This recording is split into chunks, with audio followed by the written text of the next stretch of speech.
Bilangan 4 ayat 1, Tuhan berfirman kepada Musa dan Harun, hitunglah jumlah Bani Kehat sebagai suatu golongan tersendiri di antara Bani Lewi menurut kaum-kaum yang ada dalam puak mereka.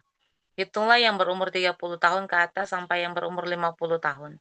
Semua orang yang kena wajib tugas supaya mereka melakukan pekerjaan di kemah pertemuan. Pekerjaan jabatan orang keda di kemah pertemuan ialah mengurus barang-barang yang maha kudus. Ayat 5. Kalau perkemahan akan berangkat, haruslah Harun dan anak-anaknya masuk ke dalam untuk menurunkan tabir penudung dan menudungkannya kepada tabut hukum. Amin. 6. Di atasnya mereka harus meletakkan tutup dari kulit lumba-lumba, dan di atasnya lagi mereka harus membentangkan selai kain yang seluruhnya ungu tua.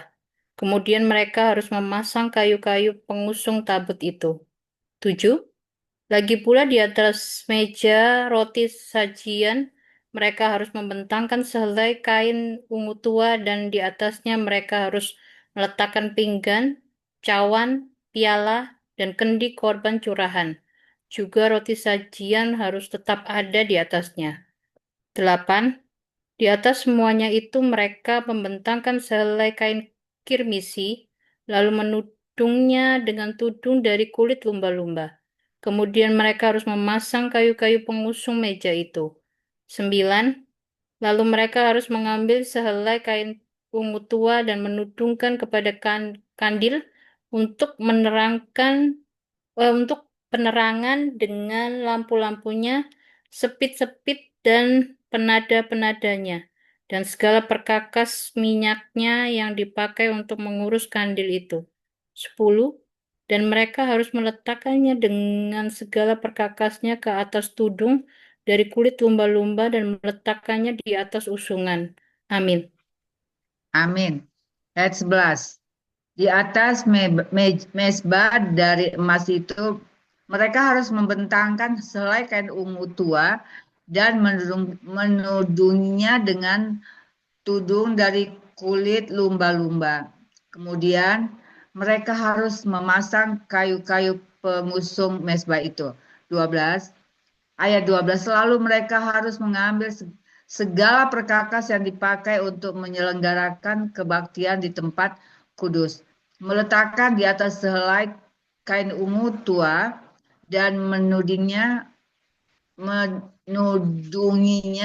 dengan tudung dari kulit lumba-lumba, kemudian meletakkannya di atas usungan. Ayat 13, dan mereka harus membersihkan mezbah itu dari abu, lalu membentangkan selai kain ungu muda di atasnya. Ayat 14, sesudah itu meletakkan di atasnya segala perkakasnya yang dipakai untuk mengurusnya, yakni pembaraan, garpu, penyodok, bokor, penyiraman, segala perkakas mezbah itu, dan di atasnya mereka harus membentangkan tutup tali kulit lumba-lumba. Kemudian mereka harus memasang kayu-kayu pengusung mezbah itu. Ayat 15.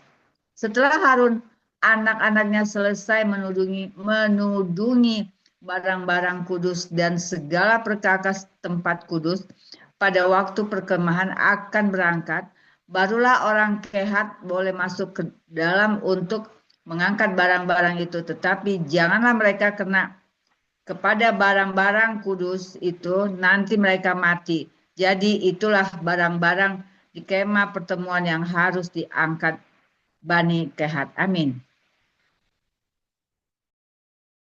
Bilangan, bilangan 4 ayat 16. Tetapi Eleazar, anak Imam Harun, bertanggung jawab atas minyak untuk penerangan. Bukan dari wangi-wangian, korban saja yang tetap dan minyak urapan. Ia bertanggung jawab atas segenap kemah suci dan segala isinya, yakni barang-barang kudus dan perabotannya. Ayat 17, Tuhan berfirman kepada Musa dan Harun. Ayat 18, perhatikanlah supaya puak Kehat dan kaum-kaumnya jangan musnah, binasa dari tengah-tengah Lewi. Ayat 19, inilah yang harus kamu lakukan bagi mereka, supaya mereka tinggal hidup dan jangan mati, apabila mereka mendekat ke barang-barang maha kudus, Harun dan anak-anaknya haruslah masuk ke dalam dan menempatkan mereka masing-masing di tempat tugasnya dekat barang yang harus diangkat. Ayat 20. Tetapi janganlah orang Kehat masuk ke dalam untuk melihat barang-barang kudus itu. Walau sesaat pun nanti mereka akan mati. Ayat 21. Tuhan berfirman kepada Musa, hitunglah juga jumlah Bani Gerson menurut puak dan kaum mereka. Ayat 23. Catatlah mereka yang berumur 30 tahun ke atas sampai yang berumur 50 tahun, yakni setiap orang yang wajib tugas supaya mereka melakukan pekerjaan jabatan di kemah pertemuan. Ayat 24. Inilah tugas kaum-kaum Gerson dalam hal pekerjaan jabatan dan pengangkatan barang itu. Ayat 25. Mereka harus mengangkat tenda-tenda kemah suci dan kemah pertemuan, tudungnya dan tudung dari kulit lumba-lumba yang ada di atasnya, tirai pintu kemah pertemuan. Terima kasih. 26. Layar-layar pelataran dan tirai pintu gerbang pelataran yang ada sekeliling kemah suci dan misbah dengan talinya dan segala perkakas untuk pekerjaan jabatan mereka, dan mereka harus melakukan segala tugas yang perlu berkenan dengan semuanya itu. Seluruh pekerjaan jabatan Bani Gerson harus dilakukan sesuai dengan perintah Harun dan anak-anaknya, yakni segala tugas pengangkatan barang dan pekerjaan jabatan itu. Kamu harus membuat mereka menanggung jawab atas segala yang harus diangkat mereka. Itulah tugas kaum-kaum Bani Gerson dari kemah pertemuan. Mereka harus mengerjakan di bawah pimpinan Itamar anak Imam Harun itu. Orang Merari haruslah kau catat mereka menurut kaum-kaum yang ada dalam puak mereka. Catatlah mereka dengan berumur 30 tahun ke atas sampai yang berumur 50 tahun, yakni setiap orang yang kena wajib tugas, supaya mereka melakukan pekerjaan jabatan pada kemah pertemuan. Amin.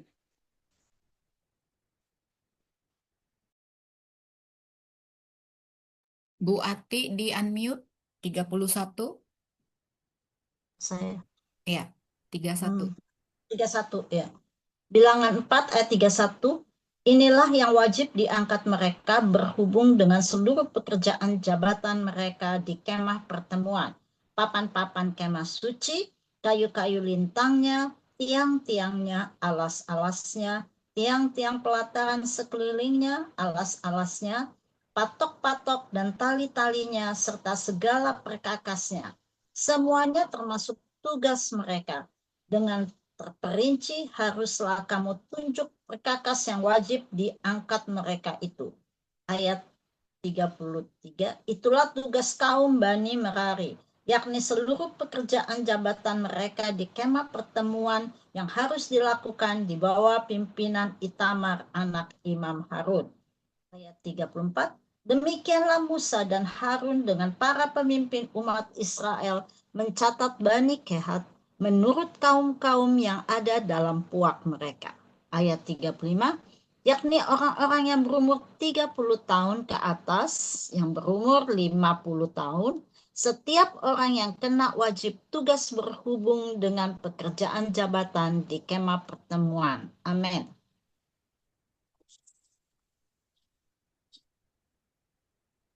Ya, Ibu Harmoni. Ya. Bilangan 4 ayat 36.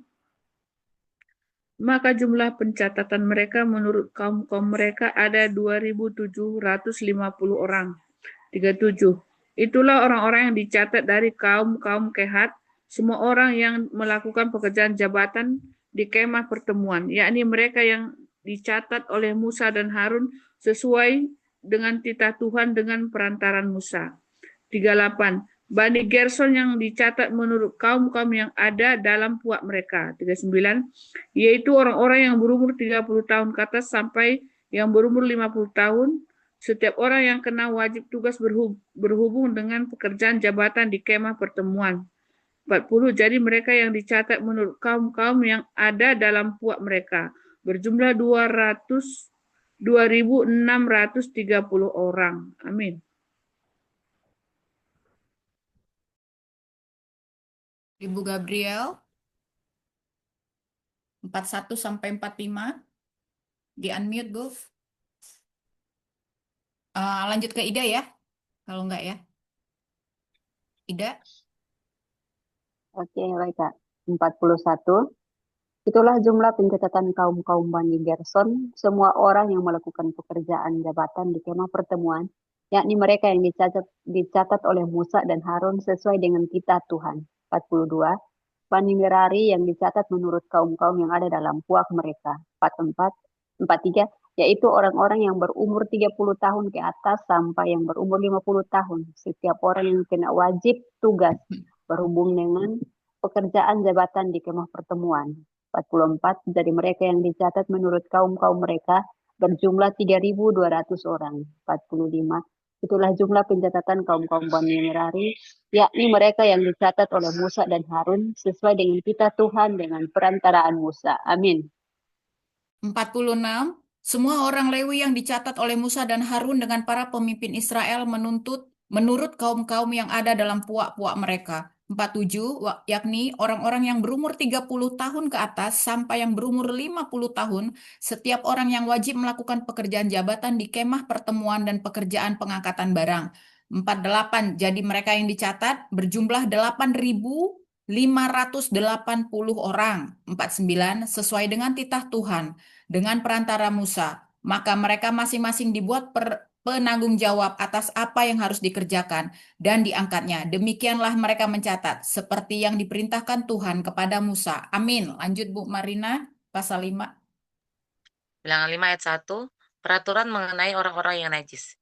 Tuhan berfirman kepada Musa, perintahkanlah kepada orang Israel supaya semua orang yang sakit kusta, semua orang yang mengeluarkan kelelehan, dan semua orang yang najis oleh mayat disuruh meninggalkan tempat perkemahan. Baik laki-laki maupun perempuan haruslah kau suruh pergi. Keluar tempat perkemahan haruslah mereka kau suruh pergi, supaya mereka jangan menajiskan tempat perkemahan di mana aku diam di tengah-tengah mereka. Maka orang Israel berbuat demikian. Mereka menyuruh orang-orang itu meninggalkan tempat perkemahan seperti yang difirmankan Tuhan kepada Musa. Demikianlah diperbuat orang Israel. Peraturan mengenai penembusan salah. Tuhan berfirman kepada Musa. Amin.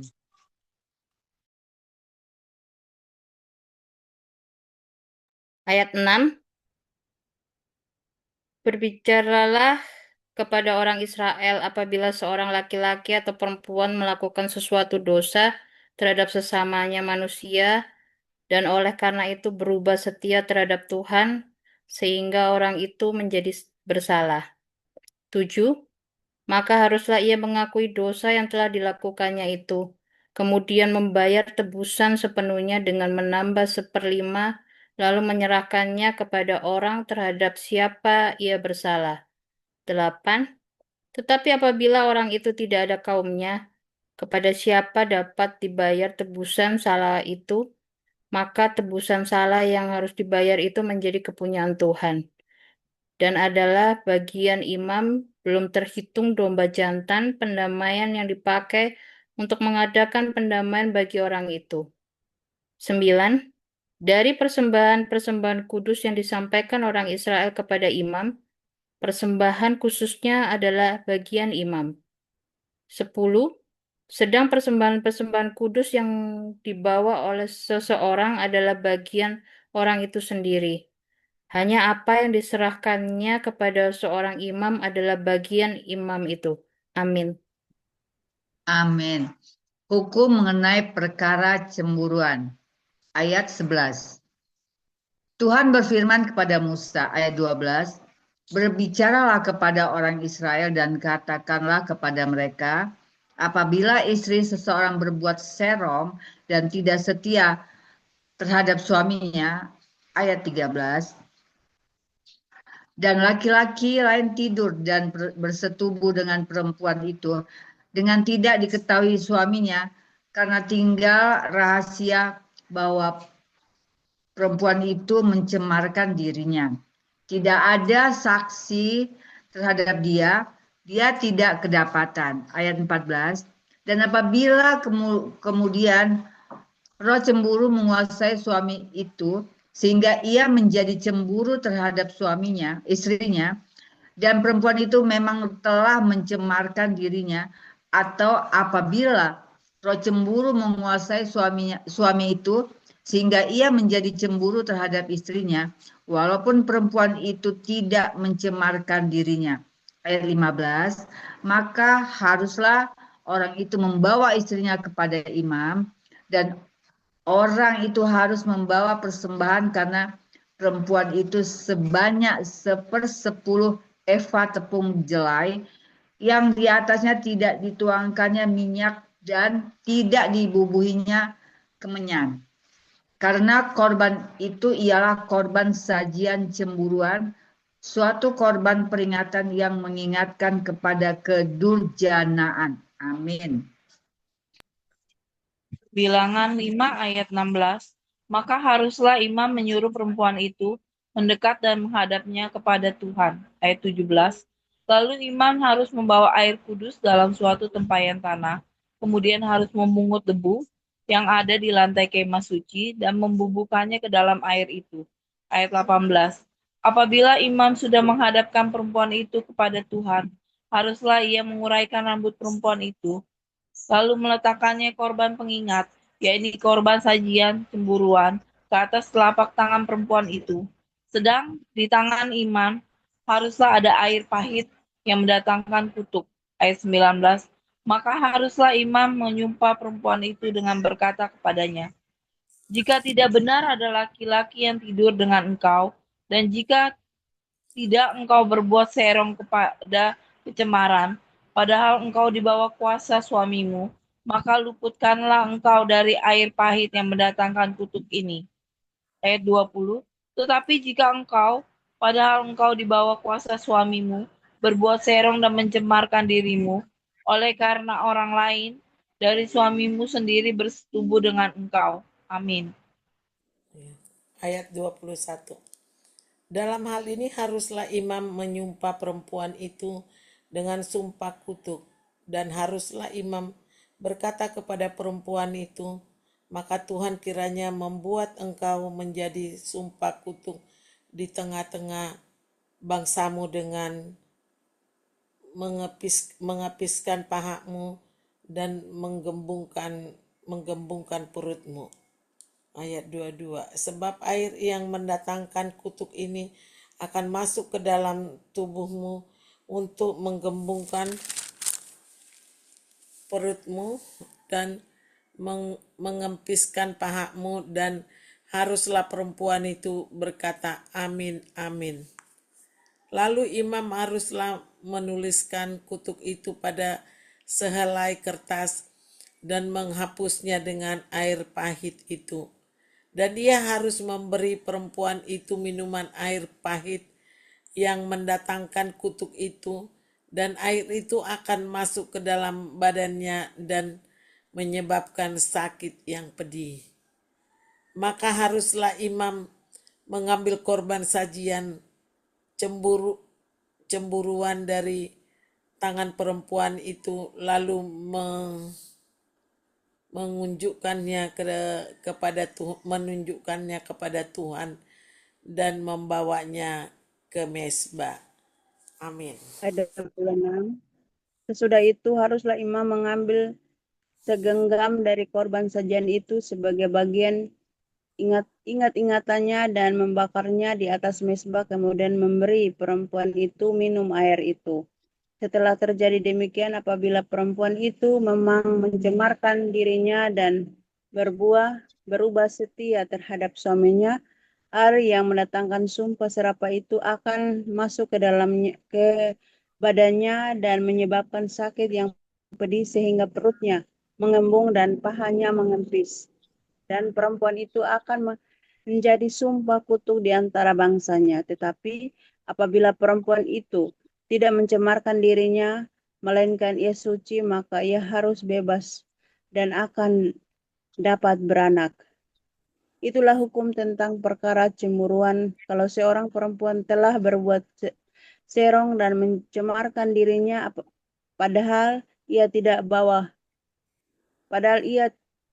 di bawah kuasa suaminya, atau kalau roh cemburu menguasai seorang laki-laki sehingga ia cemburu terhadap istrinya, ia harus menghadapkan perempuan itu kepada Tuhan, dan imam haruslah melaksanakan seluruh hukum ini kepada perempuan itu. Sampai 31, Amin. Bu. Sampai 31, Bu Ya. Mercy.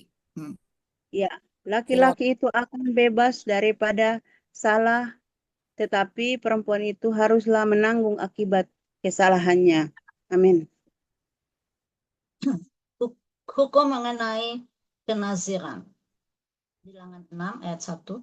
Tuhan berfirman kepada Musa, ayat 2, berbicaralah kepada orang Israel dan katakanlah kepada mereka, apabila seseorang, laki-laki atau perempuan mengucapkan nazar khusus, yakni nazar orang nazir, untuk menghususkan dirinya bagi Tuhan, ayat 3, maka haruslah ia menjauhkan dirinya dari anggur dan minuman yang memabukkan.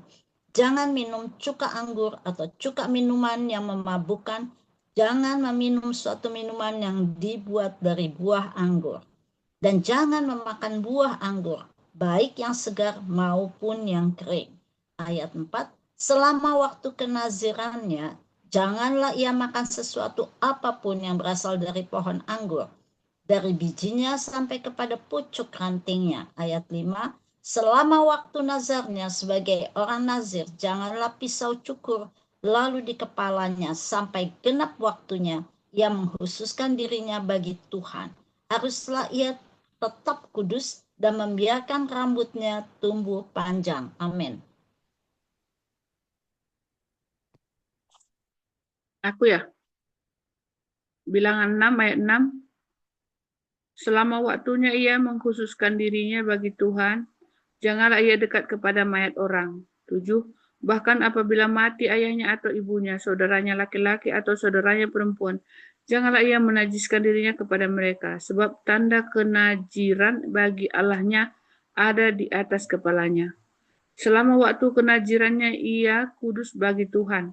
Tetapi apabila seorang mati di dekatnya dengan sangat tiba-tiba sehingga ia menajiskan rambut kenajirannya, maka haruslah ia mencukur rambutnya pada hari pentahirannya, yaitu pada hari yang ke-7 haruslah ia mencukurnya. 10. Pada hari yang ke-8 haruslah ia membawa 2 ekor burung tekukur atau 2 ekor anak burung merpati kepada imam ke pintu kemah pertemuan. Amin. Langsung ke Ida ya. Ayat 11. Ayat Oh, 11. sorry. Ini Gabriel bisa ikut baca? Bisa Bunda. Ya. Lanjut yuk. 11 kan Bunda? Ya. Oke. Bilangan 6 ayat 11, demikianlah firman Tuhan, maka haruslah imam mengelola yang seekor menjadi korban penghapus dosa dan yang lain menjadi korban bakaran, dan mengadakan pendamaian bagi dia, oleh karena dia telah berdosa dengan berada dekat mayat. Pada hari itu juga ia harus menguduskan kepalanya. 12. Dan mengkhususkan waktu kenazirannya bagi Tuhan. Ia harus membawa seekor domba jantan berumur setahun menjadi korban penebus salah. Hari-hari yang sudah lewat dianggap batal, karena rambut kenazirannya telah menjadi najis. 13. Dan inilah hukum tentang seorang nazir apabila waktu kenazirannya genap. Ia harus dibawa ke pintu kemah pertemuan. 14. Dan ia harus mempersembahkan sebagai persembahannya kepada Tuhan seekor domba jantan berumur setahun yang tidak bercela atau korban bakaran, dan seekor domba betina berumur setahun yang tidak bercela untuk korban penghapus dosa, dan seekor domba jantan yang tidak bercela untuk korban keselamatan. 15.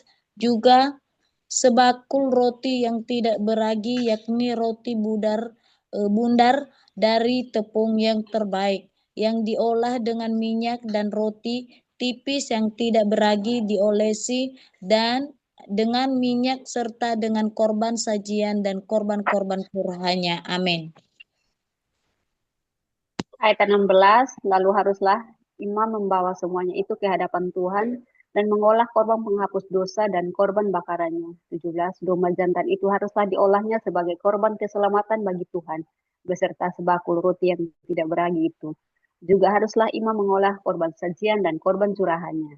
18, maka haruslah orang nazir itu mencukur rambut kenazirannya di depan pintu kemah pertemuan, lalu mengambil rambut kenazirannya itu dan melemparkannya ke dalam api yang di bawah korban keselamatan. 19, imam haruslah mengambil paha depan domba jantan itu sesudah dimasak, dan satu roti bundar yang tidak beragi dari dalam bakul, dengan satu roti tipis yang tidak beragi, lalu meletakkannya ke atas telapak tangan orang nazir itu, setelah orang ini mencukur rambut kenazirannya. 20, kemudian haruslah imam menunjukkan semuanya itu ke hadapan Tuhan sebagai persembahan unjukan. Semuanya itu menjadi bagian kudus bagi imam, beserta dada persembahan unjukan dan beserta paha persembahan khusus. Sesudah itu, barulah boleh orang nazir itu minum anggur. Amin. 21, itulah hukum tentang orang nazir yang menazarkan persembahannya kepada Tuhan berdasarkan kenazirannya, belum dihitung apa ia yang mampu mempersembahkan di samping itu, sesuai dengan bunyi nazar yang diikrarkannya. Demikianlah harus dilakukan berdasarkan hukum kenazirannya. Ucapan berkat imam. 22, Tuhan berfirman kepada Musa, berbicaralah kepada Harun dan anak-anaknya. Beginilah harus kamu memberkati orang Israel, katakanlah kepada mereka. 24, Tuhan memberkati engkau dan melindungi engkau. Tuhan menyinari engkau dengan wajahnya dan memberi engkau kasih karunia. Tuhan menghadapkan wajahnya kepadamu dan memberi engkau damai sejahtera. Demikianlah harus kamu katakan, demikianlah harus mereka meletakkan namaku atas orang Israel. Maka aku akan memberkati mereka. Amin. Bu Marina. Bilangan 7 ayat 1. Persembahan pada waktu pentabisan kemah suci. Pada waktu Musa selesai mendirikan kemah suci, diurapinya dan dikuduskannya lah itu dengan segala perabotannya, juga mesbah dengan segala perkakasnya. Dan setelah diurapi dan dikuduskannya semuanya itu, maka para pemimpin Israel, para kepala suku mereka mempersembahkan persembahan. Mereka itu ialah para pemimpin suku yang bertanggung jawab atas pencatatan itu. 3. Sebagai persembahan dibawa mereka ke hadapan Tuhan 6 kereta beratap dengan 12 ekor lembu, 1 kereta untuk 2 orang pemimpin dan 1 ekor lembu untuk 1 orang pemimpin. Lalu mereka membawa semuanya itu ke depan kemah suci. Kemudian Tuhan berfirman kepada Musa, ayat 5, terimalah semuanya itu dari mereka supaya dipergunakan untuk pekerjaan pada kemah pertemuan. Berikanlah semuanya itu kepada orang Lewi sesuai dengan keperluan pekerjaan masing-masing. Amin.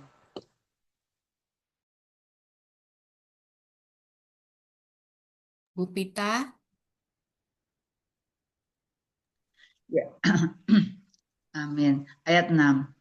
Lalu Musa menerima kereta-kereta dan lembu-lembu itu dan memberikannya kepada orang Lewi. Ayat 7. Dan kereta dengan 4 ekor lembu diberikannya kepada Bani Gerson sesuai dengan keperluan pekerjaan mereka. Ayat 8. Dan 4 kereta dengan 8 ekor lembu diberikannya kepada Bani Merari sesuai dengan keperluan pekerjaan mereka di bawah pimpinan Itamar, anak Imam Harun itu. Ayat 9. Tetapi kepada Bani Kehat tidak diberikannya apa-apa, karena pekerjaan mereka ialah mengurus barang-barang kudus yang harus diangkat di atas bahunya. Ayat 10. Lalu para pemimpin mempersembahkan persembahan pertabisan mezbah. Pada hari mezbah itu diurapi. Para pemimpin membawa persembahan mereka ke depan mezbah itu. Amin. Bilangan 7 ayat 11. Tuhan berfirman kepada Musa, satu pemimpin setiap hari haruslah mempersembahkan persembahannya untuk mentabiskan mezbah itu. Ayat 12. Yang mempersembahkan persembahannya pada hari pertama ialah Nahason bin Aminadab dari suku Yehuda. Ayat 13. Persembahannya ialah 1 pinggang perak, 130 shikal timbangannya, dan 1 bokor penyiraman dari perak, 70 shikal beratnya, ditimbang menurut shikal kudus. Keduanya berisi tepung yang baik, diolah dengan minyak untuk korban sajian. Ayat 14. 1 cawan 10 shikal emas beratnya, berisi ukupan. Ayat 15. Seekor lembu jantan muda, seekor domba jantan, dan seekor domba berumur setahun untuk korban bakaran. Amin. Ayat 16, seekor kambing jantan untuk korban penghapusan dosa. 17, dan untuk korban keselamatan 2 ekor lembu, 5 ekor domba jantan, 5 ekor kambing jantan, dan 5 ekor domba berumur setahun. Itulah persembahan Nahason bin Aminadab. Ayat 18. Pada hari kedua, Nathanael bin Juar, pemimpin suku Isakhar, mempersembahkan persembahan. Ayat 19. Sebagai persembahan dipersembahkan 1 pinggan perak, 130 sikal timbangannya, dan 1 bokor penyiram dari perak, 70 sikal beratnya, ditimbang menurut sikal kudus. Keduanya berisi tepung yang terbaik, diolah dengan minyak untuk korban sajian. Ayat 20. 1 cawan 10 sikal emas beratnya, berisi ukupan. Terima kasih. Ayat 21, seekor lembu jantan muda, seekor domba jantan, dan seekor domba berumur setahun untuk korban bakaran, seekor kambing jantan untuk korban penghapus dosa, dan untuk korban keselamatan 2 ekor lembu, 5 ekor domba jantan, 5 ekor kambing jantan, dan 5 ekor domba berumur setahun. Itulah persembahan Nathanael bin Syur. Pada hari ketiga, pemimpin Bani Sebulon, Eliab bin Helon, persembahannya ialah 1 pinggang perak, 130 shikal timbangnya, dan 1 bokor penyiraman dari perak, 70 shikal beratnya, ditimbang menurut shikal kudus. Keduanya berisi tepung yang terbaik, diolah dengan minyak untuk korban sajian. Amin. Bilangan 7 ayat 26. 1 cawan 10 sikal emas beratnya, berisi ukupan. 27 ayat 27. Seekor lembu jantan muda, seekor domba jantan, dan seekor domba berumur setahun untuk korban bakaran. Ayat 28. Seekor kambing jantan untuk korban penghapus dosa. 29. Dan untuk korban keselamatan 2 ekor lembu, 5 ekor domba jantan, 5 ekor kambing jantan, dan 5 ekor domba berumur setahun. Itulah persembahan Eliab bin Helon. Ayat 30, pada hari keempat, pemimpin Bani Ruben, Elizur bin Seidur. Amin. Bilangan 7 ayat 31, persembahannya ialah 1 pinggan perak, 130 sikal timbangannya, dan 1 bokor penyiraman dari perak, 70 sikal beratnya. Ditimbang menurut sikal kudus, keduanya berisi tepung yang terbaik, diolah dengan minyak untuk korban sajian. 1 cawan 10 sikal emas beratnya, berisi ukupan. 33, seekor lembu jantan muda, seekor domba jantan, dan seekor domba berumur setahun untuk korban bakaran. Seekor kambing jantan untuk korban penghapus dosa, dan untuk korban keselamatan 2 ekor lembu, 5 ekor domba jantan, 5 ekor kambing jantan, dan 5 ekor domba berumur setahun. Itulah persembahan Elijur bin Sideur. Amin. Bilangan 7 ayat 36. Demikian firman Tuhan pada hari kelima pemimpin. 31. Berapa Bunda? Ayat 31 ya Ibu-Ibu ya? 36. Oh ya ya, oke oke. Mm-mm. Pada hari kelima pemimpin Bani Simeon Selumeel bin Yuriasadai 37 persembahannya ialah 1 pinggang perak 130 sikal timbangannya dan 1 bokor penyiraman dari perak 70 sikal beratnya ditimbang. Menurut sikal kudus keduanya berisi tepung yang terbaik diolah dengan minyak untuk korban sajian. 38 1 cawan 10 sikal emas beratnya berisi ukapan. 39 seekor lembu jantan muda, seekor domba jantan dan seekor domba berumur setahun untuk korban bakaran, 40 seekor kambing jantan untuk korban penghapus dosa. Amin. 41. Dan untuk korban keselamatan 2 ekor lembu, 5 ekor domba jantan, 5 ekor kambing jantan, dan 5 ekor domba berumur setahun. Itulah persembahan Selumiel bin Zuriyahadi, Yadai 42. Pada hari ke-6, pemimpin Bani Gad, Eliasaf bin Rehuel. 43. Persembahannya ialah 1 pinggang perak, 130 sikal timbangannya, dan 1 bokor penyiraman dari perak, 70 sikal beratnya, ditimbang menurut sikal kudus. Keduanya berisi tepung yang terbaik, diolah dengan minyak untuk korban sajian.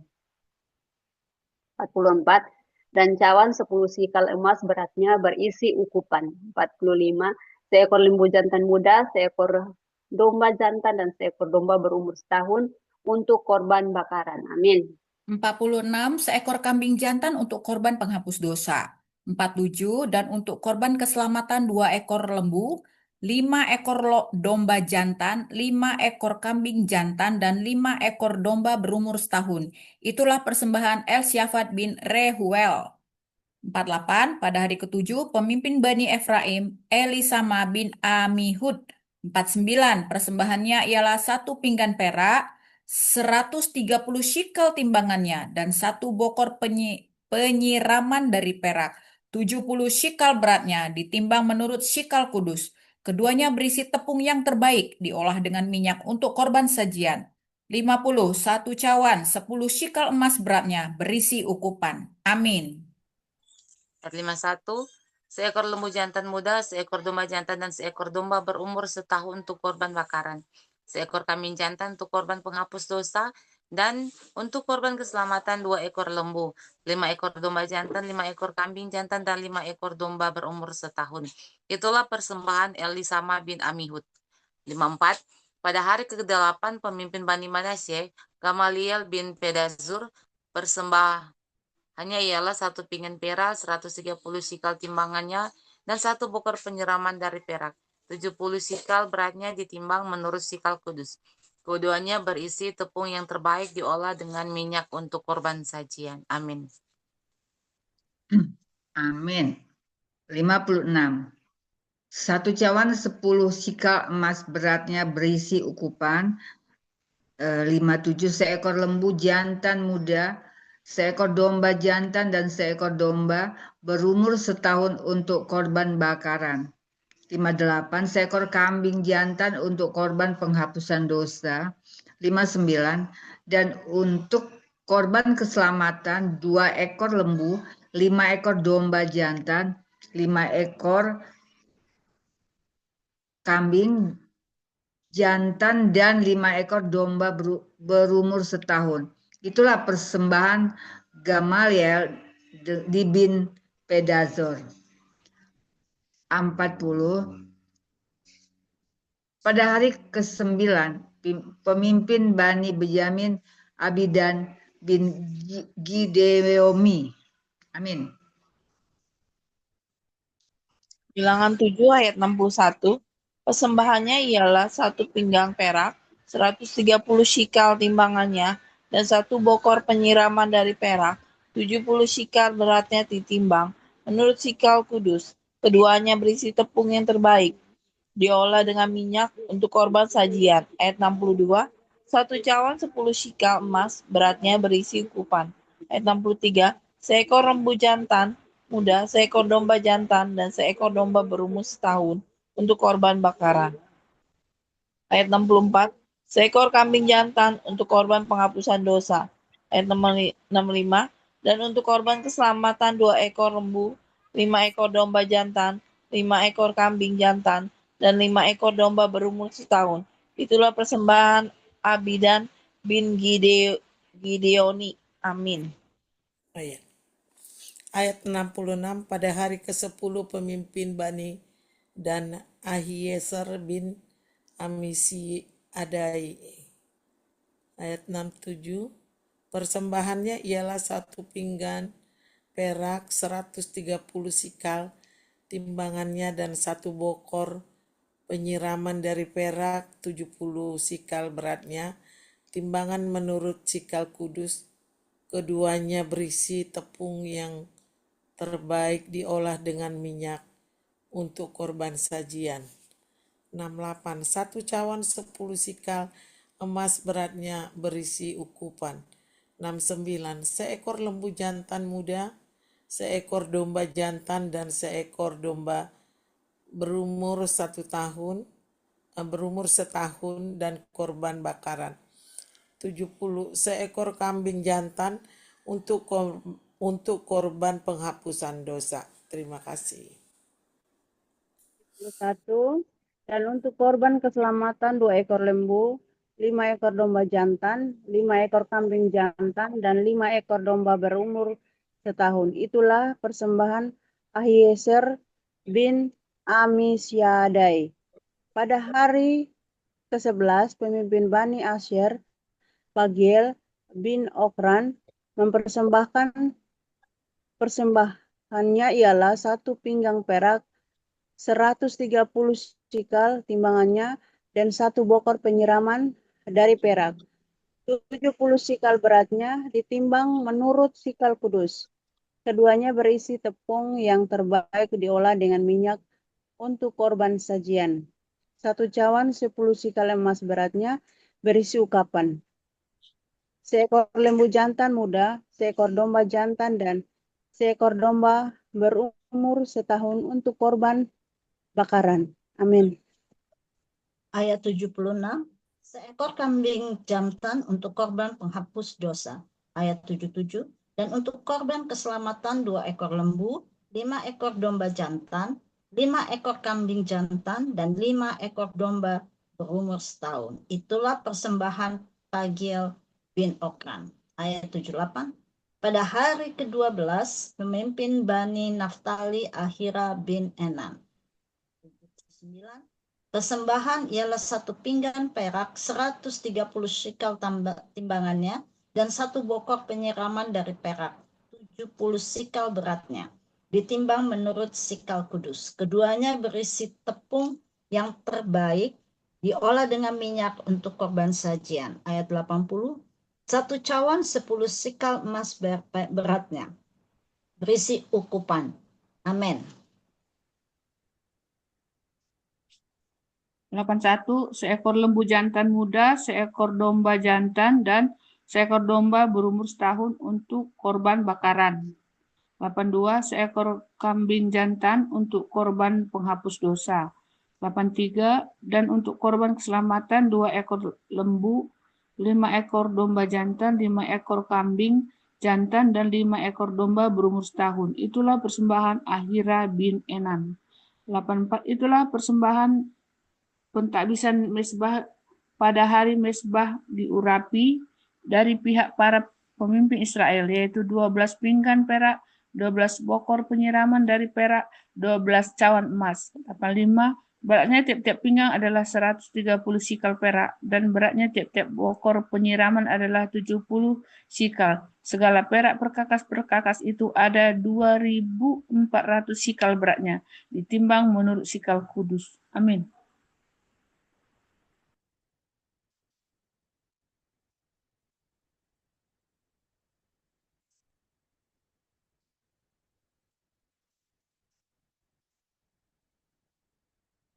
Sudah, Ibu-Ibu. Masih lanjut, Kak. Juga 86. ya.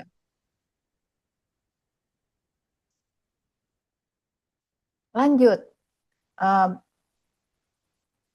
Lanjut aja Ida, nggak apa-apa. Ya. Ayat 86. Selanjutnya, 12 cawan emas berisi ukupan tiap-tiap cawan 10 sikal beratnya, ditimbang menurut sikal kudus. Segala emas cawan itu ada 120 sikal beratnya. 87. Segala hewan untuk korban bakaran itu ialah 12 ekor lembu jantan, 12 ekor domba jantan, 12 ekor domba berumur setahun dengan korban sajiannya. Juga 12 ekor kambing jantan untuk korban penghapus dosa. 88. Segala hewan korban keselamatan itu ialah 24 ekor lembu jantan, 60 ekor domba jantan, 60 ekor kambing jantan, 60 ekor domba berumur setahun. Itulah persembahan pentabisan mezbah sesudah mezbah itu diurapi. 89. Apabila Musa masuk ke dalam kemah pertemuan untuk berbicara dengan dia, maka ia mendengar suaranya yang berfirman kepadanya dari atas tutup pendamaian yang di atas tabut hukum Allah, dari antara kedua kerub itu, demikianlah ia berfirman kepadanya. Amin. Amin. Amin. Baik ibu-ibu, kita bersatu dulu sejenak ya.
Baik ibu-ibu, kita sudah selesai bersatu teduh ya. Sebelum kita sharing rema nih, saya mau mengulas sedikit. Luar biasa ya yang kita baca di Bilangan 4, 5, 6, 7 ya.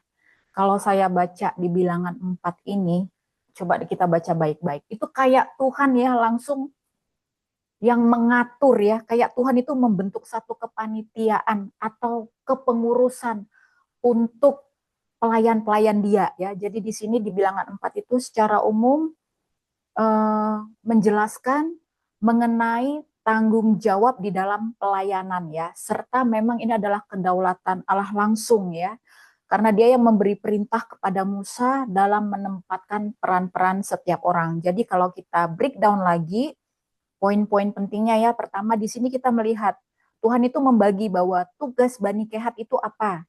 Yaitu mengangkat barang-barang yang paling kudus tuh.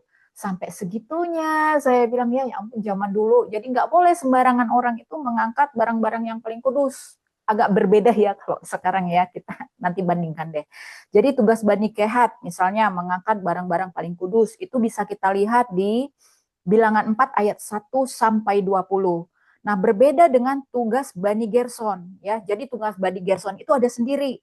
Jadi bertanggung jawab atas segala sesuatu yang fisik untuk misalnya kayak tenda, tirai, terus kemah pertemuan.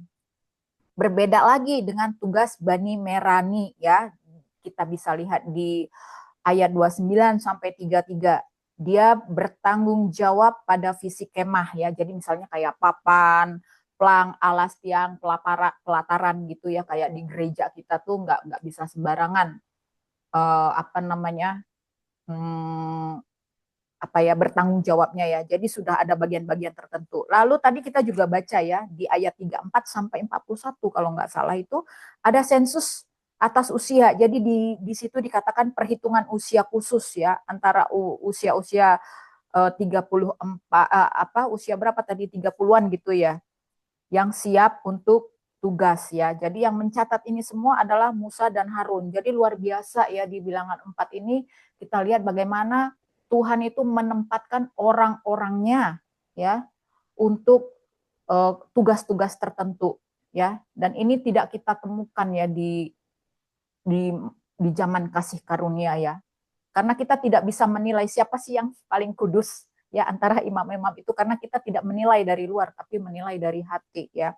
Nah, sementara di Bilangan 5 ini menekankan pentingnya kesucian hidup umat dan kesetiaan di dalam hubungan. Nah, di sini kita baca bagaimana adanya pemisahan orang najis. Jadi orang yang menderita penyakit kulit, lelehan itu dia dikeluarkan supaya orang-orang tersebut itu tidak menajiskan tempat tinggal Allah atau perkemahan suci ya. Lalu saya catat juga mengenai penebusan salah atau ganti rugi itu di ayat 5 sampai 10 ya. Jadi kalau seseorang itu berbuat dosa terhadap sesama dan tidak setia kepada Tuhan, dia harus mengakui dosanya dan wajib ada persembahan korban tebusan. Juga di sini Tuhan juga mengatur ya mengenai perkara cemburu. Wah, luar biasa ya, zaman dulu itu mungkin karena orang belum punya hati nurani kali ya. Jadi sampai hal detail itu betul-betul diatur ya, karena kita nggak bisa mengetahui ya menilai seseorang ini cemburu atau enggak. Tapi ini diatur perkara cemburu. Ya, tata cara suami. Nah, di sini nih, gimana seorang suami itu mencurigai istrinya kalau berselingkuh. Jadi istrinya itu ya, kalau misalnya suatu hari ada suami yang curiga istrinya selingkuh, istrinya itu dibawa ke imam, terus disuruh minum air pahit. Kalau misalnya perempuan ini bersalah, dampaknya adalah fisiknya, kelihatan sakit. Tapi kalau misalnya perempuan ini minum air pahit dan dia tidak ada gejala apa-apa, maka dia akan bebas ya. Itu sampai segitunya ya. Sampai hukuman percemburuan pun diatur. Dan kalau tidak salah, setahu saya sekarang di Indonesia keluar undang-undang baru. Ibu-ibu tahu nggak ya, bahwa ada undang-undang yang mengatur soal kumpul kebo, kalau nggak salah ya. Terus apalagi ya, saya baca itu ketawa sendiri, sampai segitunya akhirnya negara mau tidak mau campur urusan personal ya itu. Saya melihat itu kok jadi kayak dulu lagi kita. Apa harus memang dikembalikan seperti dulu supaya moral orang itu kembali lebih baik, mungkin begitu ya. Jadi sekarang kan ada tuh ya, ibu-ibu mungkin mengikuti yang terbaru ya, info terbaru bahwa ada undang-undang yang kalau ketahuan kumpul kebo itu ada hukumnya, undang-undang yang kalau hewannya mengganggu tetangga ada juga hukumnya, dan banyak beberapa hukum-hukum lain yang itu mulai disosialisasikan melalui media sosial. Ya. Nah, lalu Bilangan 6 ini mengenai hukum kenaziran. Jadi di sini mengajarkan tentang dedikasi hidup ya. Jadi tentang nazar dan bagaimana perkenanan Allah itu berwujud, ya, wujud perkenanan Allah. Jadi di sini memang diatur mengenai bagaimana orang yang bernazar itu dia wajib menghindari apa. Jadi wajib menghindari minum anggur ya supaya dia tidak mabuk, dan tidak boleh mencukur rambut nih. Siapa yang bernazar ingat ya. Kalau menurut perjanjian lama ini menghindari anggur, tidak boleh cukur rambut, dan tidak boleh dekat dengan mayat. Nah, zaman dulu itu bagaimana kita tahu perkenanan Allah itu? Allah berkenan pada orang yang bernazar bisa terlihat dari ini ya, rambutnya ya.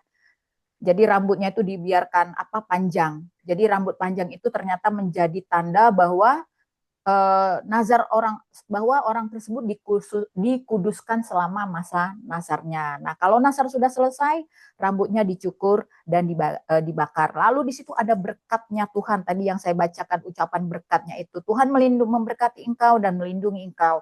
Tuhan menyinari engkau dengan wajahnya dan memberikan engkau kasih karunia. Tuhan menghadapkan wajahnya kepadamu dan memberi engkau damai sejahtera. Ya, ketika nazar selesai, orang tersebut menerima berkat iman. Lalu di bilangan 7 ini yang luar biasa nih. Bilangan 7 itu bagaimana keterlibatan pemimpin dalam mendukung pekerjaan Tuhan. Dan di sini saya terkagum-kagum ya, karena mengenai persembahan ya. Jadi detail sekali. Nah, tadi saya berusaha lihat mengenai 1 sikel emas. Karena di sini kan banyak sikal dan tepung, pasti tepung yang terbaik. Ternyata ibu-ibu 1 sikel emas itu 11,4 gram. 1 sikal. Bayangkan dari yang saya baca, setiap persembahan pemimpin ini memberi 130 sikal. Berarti 130 dikalikan 11 itu berapa tuh? Gram-graman ya, 100 berapa tadi? 130 tadi saya baca kan, kalikan 11,4. Wow, itu sampai 1.482 gram emas. Sementara sekarang harga emas 2.500.000 ibu-ibu. Bayangkan itu sampai 3 miliar ya. 3 juta ya. 3 miliar ya. Nah, sekitar itulah. Kalau 130 sikal emas dengan beratnya 1 sikal itu 11,4, maka mereka bilanglah memberikan 1.500 gram emas ketika itu. Wow, luar biasa benar-benar. Persembahan kala itu adalah semua serba fisik, persembahan yang terbaik gitu ya. Nah, baik ibu-ibu, itu ulasan 4 pasal. Bagi ibu-ibu yang punya rema dipersilakan, boleh dihubungkan dengan konteks masa kini ya, mengenai persembahan tadi, contohnya mengenai perkara cemburu ya, terus mengenai pengorganisasian tadi, penempatan imam-imam ya. Kalau dulu Allah langsung menempatkan imam-imam, nah bagaimana dengan masa kini? Silakan ibu-ibu, siapa yang mau sharing, monggo. Bu Pita, boleh?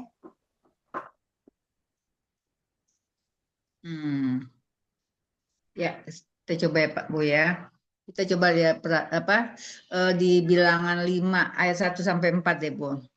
Saya melihat di situ Bu ya, bahwa di sini kita coba baca. Tuhan berfirman kepada Musa, perintahkanlah kepada orang Israel supaya semua orang yang sakit kusta, semua orang mengeluarkan lelehan, dan semua orang yang najis oleh mayat disuruh meninggalkan tempat perkemahan. Baik laki-laki, perempuan, haruslah kau suruh pergi keluar tempat perkemahan. Haruslah mereka kau suruh pergi, supaya mereka jangan menajiskan tempat perkemahan di mana aku diam di tengah-tengah mereka. Maka orang Israel berbuat demikian. Saya lihat gini, bagaimana Tuhan itu kudus ya Bu ya, kudus banget ya, sehingga tidak bisa sembarangan gitu terhadap Tuhan. Agar semua misalnya orang sakit jangan masuk ke ruangan kudus itu gitu. Tapi kalau kita lihat sekarang, saya sangat beruntung sekali hidup di zaman kasih anugerah ya Bu. Karena saya lihat misalnya gereja kan itu tempat kudus ya. Saya lihat orang sakit, orang apa datang aja ke gereja, tapi tidak dilarang. Berarti tidak seperti apa yang sekarang yang kita baca ini Bu, bahwa misalnya orang sakit, bahkan orang mati. Misal saya dulu waktu ayah saya meninggal, saya masih ingat waktu papa meninggal itu saya tidur dekat dia, saya ciumin dia, saya ya dengan penuh itu kalau lihat dari aturan ini itu najis sudah, saya nggak boleh saya apalagi kan apa ya, harus diusir gitu ya. Maka saya bilang saya sangat bersyukur saya hidup di zaman anugerah ini gitu. Tidak seperti itu karena tapi yang pasti adalah kekudusan yang masih saya jaga itu apa? Ketika saya saya baca Alkitab, kemudian ketika saya berdoa, saya usahakan kudus benar. Jadi tidak ada kanan kiri berisik atau apa, tidak ada yang ganggu. Dia itu utamanya misalnya berdoa sama Tuhan atau menghadap Tuhan atau baca itu benar-benar kusuk gitu, nggak mau diganggu kiri kanan gitu. Itu kekudusan yang bisa saya jaga sampai saat ini. Tapi kalau misalnya untuk yang seperti tadi mayat, apa kita tidak boleh dekat mayat dan lain sebagainya, ya puji Tuhan lah saya hidup di zaman apa di zaman apa anugerah ini di mana waktu papa saya itu saya bisa tanpa saya harus diusir gitu. Terima kasih Bu. Tuhan berkati. Iya, terima kasih Bu Pita ya, itu udah dia ya. Kalau dulu kan standar kekudusannya, tapi memang gitu ya, ayat Allah itu memang luar biasa kudus sekali, sehingga itu tadi yang sakit penyakit, istilahnya itu kayak ada cacatnya dikit aja itu nggak boleh. Bahkan persembahan aja kita lihat, ada nggak persembahan yang kelasnya medium atau yang paling renah? Nggak ada kan? Semuanya kan kata-kata yang terbaik, ya kan? Nah ini tadi kita puji Tuhan banget, bahkan kalau seperti Bu Pita tadi ya, orang sakit berbondong-bondong ke gereja, ya kan ya. Bahkan pun apa namanya, meninggal pun dia bahkan ada kan ditaruh di gereja itu ya, di apa, diibadahkan kan seperti itu ya. Jadi kita bersyukur ibu-ibu ya, kita juga bersyukur kita membaca sejarah ya. Jadi memang perjanjian lama ini adalah sejarah. Sehingga ketika kita masuk ke perjanjian baru, setidaknya kita punya wawasan ya, nggak blank-blank gitu aja. Oh iya, kita bisa membandingkan bagaimana kita bersyukurnya di zaman kasih karunia ini, bahwa hidup kita itu tidak diatur sampai ke detail-detailnya seperti di perjanjian lama ya. Jadi kita punya basic ya, betapa bersyukurnya kita hidup di masa saat ini. Ya. Yang diutamakan sekarang itu adalah sikap hati kita, bagaimana kita itu yang utama. Betul. Tidak seperti ya. Sikap hati kita terhadap Tuhan. Ya, betul. Ya. Baik, terima kasih Bu Pita. Silakan ibu-ibu lain. Monggo. Bu Ati mungkin mau, Bu Julia, Bu Mensi, Bu Harmoni, Ida, Sofi, atau mungkin Bu Gabriel. Silakan. Boleh berbagi.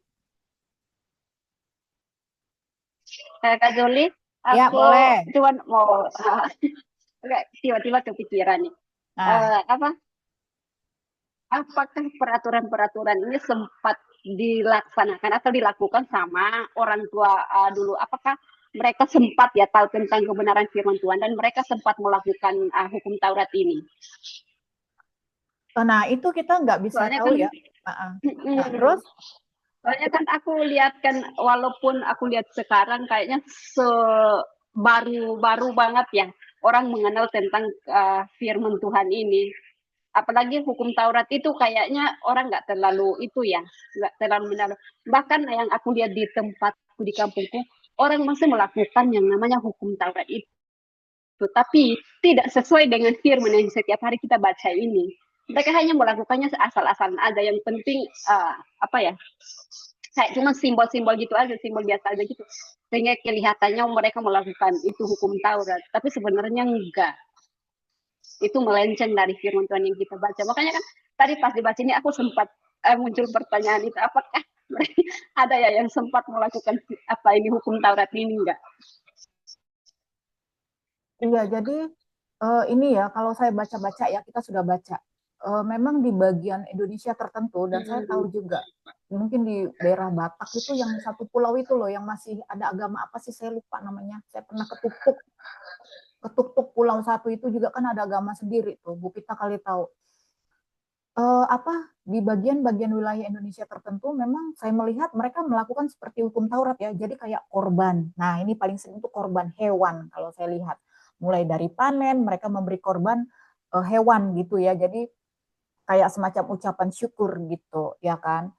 Nah cuman persoalannya apakah itu yang terbaik atau enggak, saya tidak tahu ya. Cuman saya melihat bahwa ada ritual-ritual, saya bilang ritual aja lah, yang persembahan-persembahan ini pun menurut saya ritual ya, ritual-ritual yang mereka masih lakukan gitu. Nah, kemudian itu mungkin sudah terjadi dari zaman nenek moyang, kemudian itu melekat sampai sekarang.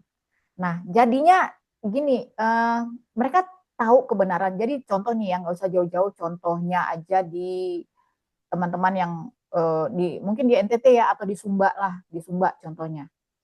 Di Sumba itu kan dia mayoritas Kristen, harusnya ada Rambu Yati, dia nggak ikut. Mayoritas Kristen, tapi mereka masih melakukan loh ritual-ritual ini. Kalau meninggal itu yang keturunan Raja Umbu namanya harus membawa satu hambanya ikut masuk, jadi harus mati dalam tanda kutip gitu ya. Jadi masih ada ritual-ritual persembahan, nyembah-nyembah ke tempat-tempat yang dianggap keramat ya, mungkin bagi mereka itu dianggap dalam tanda kutip kudus gitu. Nah, jadi saya juga mempertanyakan, ini sebenarnya kok kalian berjalan dalam dua agama sih? Apakah ini seperti Bali? Contoh ya Bali ya ibu-ibu ya. Bali ini kan dia agamanya Hindu. Tapi kita sudah tidak bisa lihat lagi antara budaya dan agama itu bercampur menjadi satu gitu. Jadi dia agama Hindu, dalam beragama itu ternyata ada budaya-budaya yang mencampur menjadi satu seperti itu ya kan ya. Jadi persembahan-persembahan lah atau segala macam itu masih terjadi di sini gitu ya. Jadi ya itulah kalau kita mau bilang mereka tahu kebenaran atau tidak, nyatanya mereka tahu kebenaran gitu kan ya. Karena saya waktu itu pergi ke satu ND, ke satu kampung di ND, mereka tahu kebenaran bahwa yang membawa saya itu adalah seorang pastor. Dia tahu kebenaran gitu kan, tapi mereka masih menjalankan satu, mereka bilang budaya, ya kan, budaya. Jadi mereka tunjukkan sama saya tempat apa itu, mereka kalau party-party itu apa, upacara kasih apa lah itu, kalau panen-panen itu. Jadi mereka bilang, Bu, Ibu nanti bulan sekian ke sini ya, nanti akan ada upacara panen meriah sekali, ada persembahan korban bla bla bla bla katanya. Aduh, saya yang ketakutan dengernya. Tapi bagi mereka itu satu perayaan yang meriah karena ucapan syukur bahwa panen mereka berhasil gitu. Tapi dengan tadi ada korban-korban, padahal yang bicara sama saya itu adalah seorang pastor. Nah, ini ibu-ibu, jadi itulah yang terjadi ya. Jadi saya juga mau bilang mereka tidak tahu kebenaran kah atau gimana, saya juga tidak berani juga mau menghakimi untuk hal-hal seperti itu gitu ya. Mungkin ada ibu-ibu mau berpendapat kah? Itu yang bikin saya bingung gitu loh Kak Jody. Bu Ati kali mau ngasih masukan atau Bu Pita? Apa gini Bu, ketika Yesus datang, itu kan sudah menggenapi hukum Taurat itu Bu ya, yaitu kasihilah manusia, kasihilah Tuhan Allahmu, kasihilah sama manusia. Tetapi yang masuk, yang Ibu bilang tadi yang soal adat-adat itu, mungkin ya itu kasih terhadap manusia. Jadi adat istiadat, masih yang utama itu tidak menyembah, menyembah, tetapi menjalankan ritualnya. Menurut saya gitu. Itulah kasih itu Bu, kasih sesama manusia gitu Bu.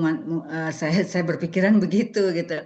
Karena apa? Karena kita Tuhan kan, kedatangan Tuhan itu kan dia menggenapi dengan jadi dua, yaitu kasihilah Tuhan Allahmu, kasihilah sama manusia. Ini saya pikir, saya rasa Bu, hanya kayak Batak gitu ya. Misalnya dibilang, suka bilang bahasa Bataknya apa ya? Kalau ini katanya ulos ini hanya untuk apa katanya? Apa lambang aja kata gitu. Bahasa Bataknya gimana gitu bahasa Bataknya.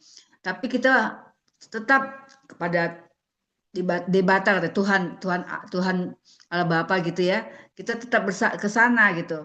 Cuman kalau ulos-ulos ini ada untuk adat-adat ya, itu untuk menjaga adat istiadat dari nenek moyang kita dulu gitu. Saya pikir gitu Bu. Iya benar, iya. Saya juga sepakat ya. Jadi dulu memang kalau saya pelajari baik-baik ya, ulos itu memang dulu memang ada makna spiritualnya. Dulu zaman dulu mungkin juga buatnya juga nggak seperti sekarang udah mesin ya banyak. Mungkin dulu ya, pakai mesin ya benar.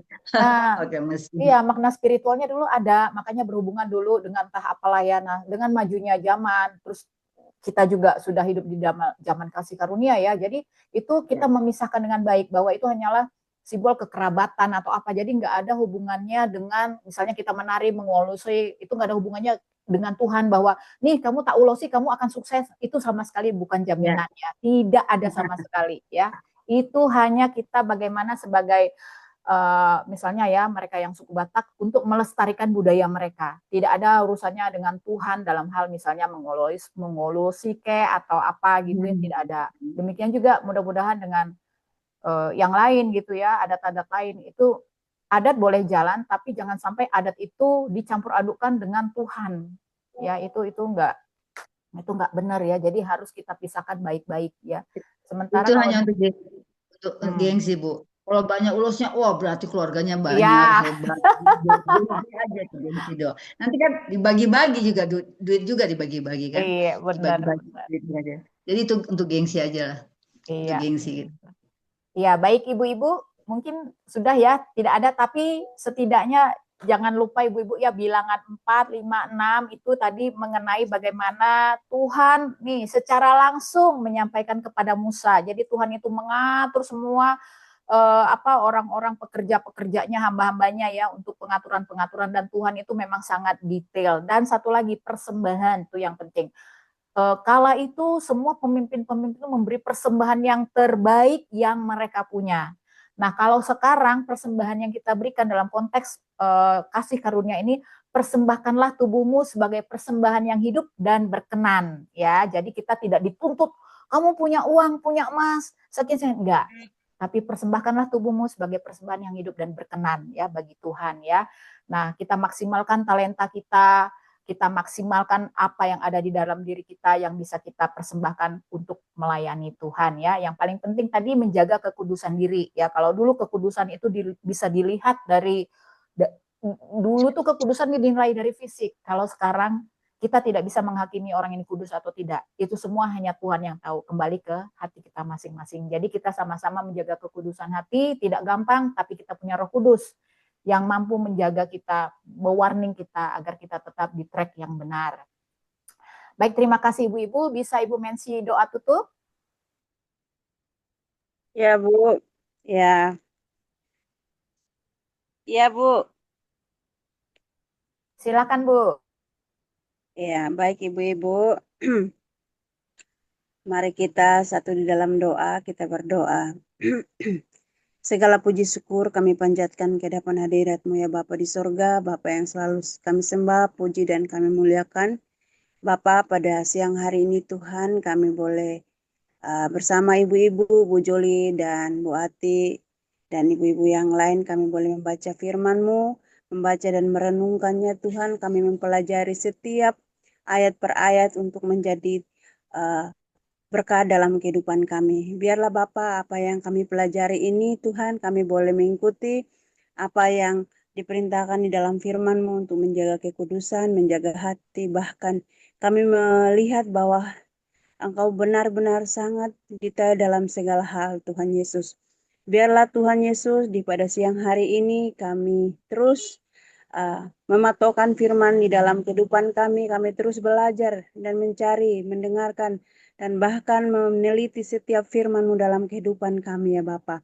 Berkati juga Tuhan Yesus, kami sebagai ibu-ibu, sebagai Deborah-Deborah di masa kini, menjadi Ester masa kini, Engkau curahkan Roh Kudus atas kami setiap hari, agar kami terus menjadi ibu-ibu yang sangat luar biasa.